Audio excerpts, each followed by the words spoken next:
Share করলাম বাঁধাকপি Manchurian. এখানে বাঁধাকপি কুচি করে নিয়েছি 2 কাপ, আদা বাটা 1 চা চামচ, 4টি কাঁচা লঙ্কা বাটা, 1 চা চামচ রসুন বাটা, 4 টেবিল চামচ ছোট হরিঙে চিংড়ি বাটা, স্বাদ মতো লবণ, গোলমরিচ গুঁড়ো 1 চা চামচ, সোয়া সস 1 চা চামচ, 3 টেবিল চামচ ময়দা, 3 টেবিল চামচ কর্নফ্লাওয়ার, কাশ্মীরি লঙ্কার গুঁড়ো 1 চা চামচ। ভালো করে ঠেসে মেখে নিতে হবে। এখানে কোনো জল ব্যবহার করার দরকার নেই, বাঁধাকপি থেকে জল বেরিয়ে আসবে। মাখানো হয়ে গেছে, ছোট ছোট বলের আকারে গড়ে নিতে হবে। খুব তাড়াতাড়ি গড়ে নিতে হবে, বাঁধাকপি থেকে জল ছাড়বে। লবণ রয়েছে, সব তৈরি হয়ে গেছে। অলিভ অয়েলে ভেজে নেব, আপনারা সাদা তেলে ভেজে নিতে পারেন। লো টু মিডিয়াম ফ্লেমে উল্টে পাল্টে ভেজে নিতে হবে।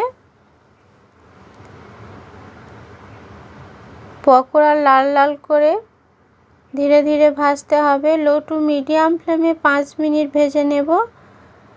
দেখুন বন্ধুরা, খুব সুন্দর লাল কালার হয়েছে, তুলে নেব। বাকি পকোড়া ওই তেলেই ভেজে নিতে হবে।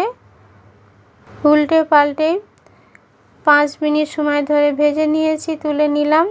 ভাজা তেলে 2টি পেঁয়াজ কুচি করে নিয়েছি, দিয়ে দিলাম। লো টু মিডিয়াম ফ্লেমে 2 মিনিট নাড়াচাড়া করে ভেজে নিতে হবে। কালার চেঞ্জ হয়ে গেছে। 1 চা চামচ রসুন বাটা, সামান্য পরিমাণ আদা দিয়ে দিলাম। একটু নাড়াচাড়া করে নিতে হবে রসুনের কাঁচা গন্ধ চলে যাওয়া পর্যন্ত।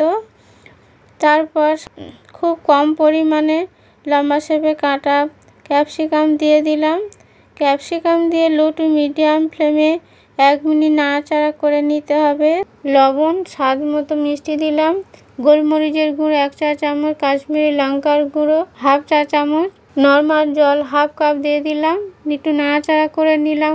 রেড চিলি সস 1 টেবিল চামচ, সোয়া সস 1 চা চামচ, টমেটো সস 15 টাকার প্যাকেট, হাফের একটু বেশি দিয়েছি।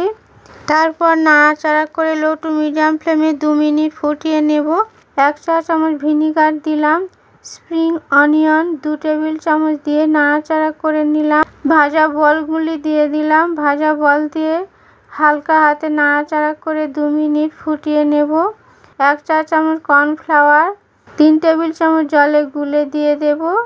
নাড়াচাড়া করে নামিয়ে নেব। স্প্রিং অনিয়ন ছড়িয়ে দেব। তৈরি হয়ে গেছে। গরম ভাত, গরম রুটি, পরোটার সাথে পরিবেশন করা যাবে। ভালো লাগলে লাইক শেয়ার করবেন।